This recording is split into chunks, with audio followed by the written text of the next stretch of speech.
You're welcome back to Channel Sport this morning. Onoma Peel is in the building.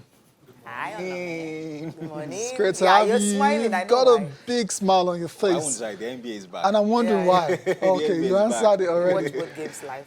Tell me the truth. Yeah, I didn't see one. I saw the other one. Like not the one you saw. You know. We know the one you saw, of course. And your eyes are having fun. I mean, this is what you do when you're very passionate about. Exactly. You know, Exactly. we wish we would get to that level where you stay up. Okay, you actually do whatever to go and watch a Nigerian basketball league. And we're hoping to get to that level because if we can do this for all these foreign leagues, why not do it for? Why not for our own? Yeah, but I think when ours is very well organized and all that, obviously it comes with attraction. True. It's like how bees move towards honey. When something looks very attractive, everybody runs towards it. And I think that's what we have to do with the game in this country. Yeah, But today you have to watch Warriors and First Bank, as a game to watch. Yeah, it's a great one.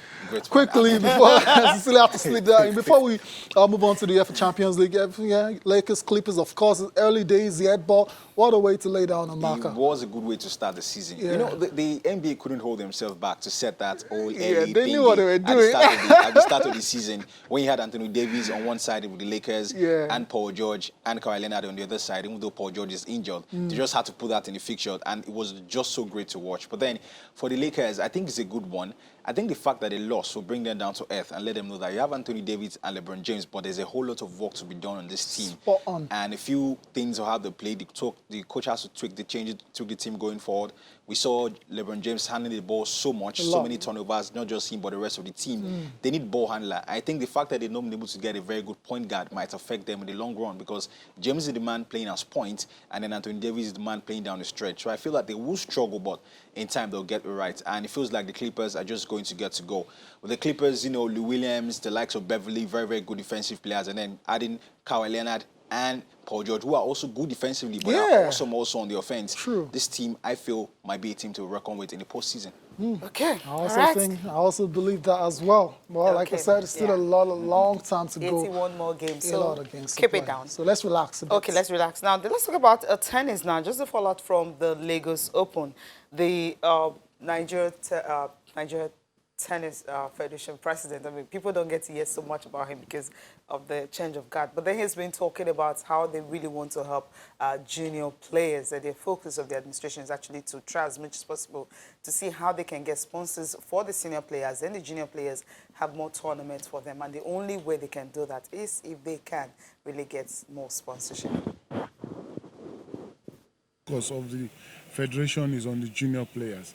For a very long time now, we have not even had an ITF junior event. But this year, in November, from here, we have 2 weeks that will happen in Abuja, a J5.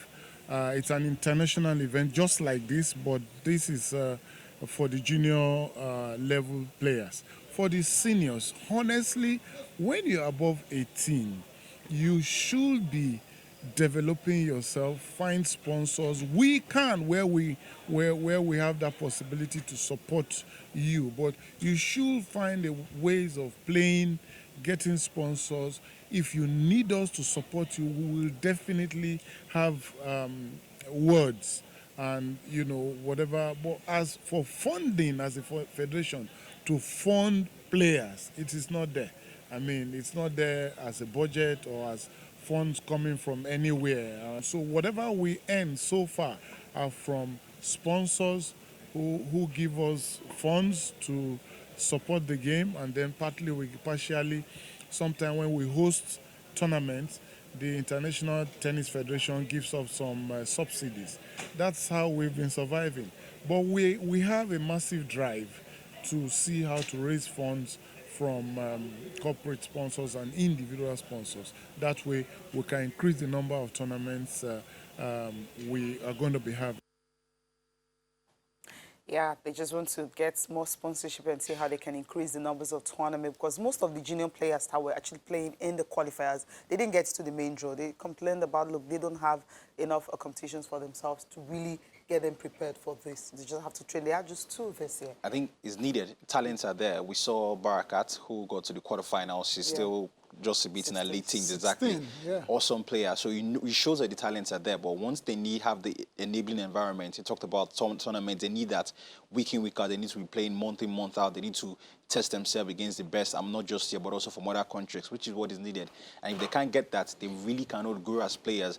And I feel it's what is affecting all of the sport. I like the fact that they're coming out to identify these issues, but going forward, I think they can pick themselves up. Sponsorship is really important. Like we know, not just the government. Obviously, private partnership is also needed. They don't even have needed. anything coming from government, according to him. It's almost, exactly. It's non-existent. It's non-existent. And I think it's a good push for these federations, for them to know that there's really nothing coming from the government. We've been talking about the fact that our marketing department and the likes, they have to pay more attention to that. Of course. So what can we sell to these guys? What is the pull factor for them to come in and invest in us going forward? And I think it's a huge test for them going forward as a sport in the country. Professional sports generally cost a lot of money, but for tennis in particular, it's even more expensive. It's even more expensive. The traveling and going for all these tournaments. And Cecilia caught up with Calvin Hemery, the guy who won twice back-to-back as of Nigerian descent, father as a Nigerian, and she was saying some highly placed person was saying they would like him to play for Nigeria. And Cecilia came back to talk about how the French Federation took this guy in. At what age again was it? Well, it was 5 or 10. 10? Yeah. So they're giving him all the support. The started with 5. Then when it was 10, just go and play for Nigeria. It's not happening. It's not happening. It's not happening. I think you invest in these athletes in the long run, you get to see all of this coming out. Yeah, that's the way it is. But then still on Lagos Open, it's not all about having the players playing and all that. There are other ways Nigerians can really benefit from it. And this has to do with the umpire, officiating and all that. No, they had to bring in people from all over the world to come and officiate here, be the umpire for it. But then the organizers are actually saying, look, we can actually have them here. They want to start training umpires that can take up these positions so that the money will stay here in Nigeria. Let's hear from Ole Oladunjoye. You even take part in officiating.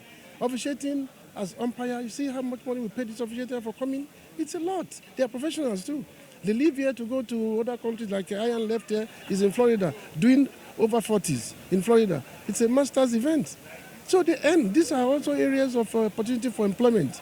We have about 46 sports in Nigeria. How many professional officiating officials do we have? It's important. I will tell you for free. Next month, Nigerian Triathlon will be hosting another ITU officiating officials. We want to encourage people to come into this. There is a lot of opportunities and revenue generated from this. It's important.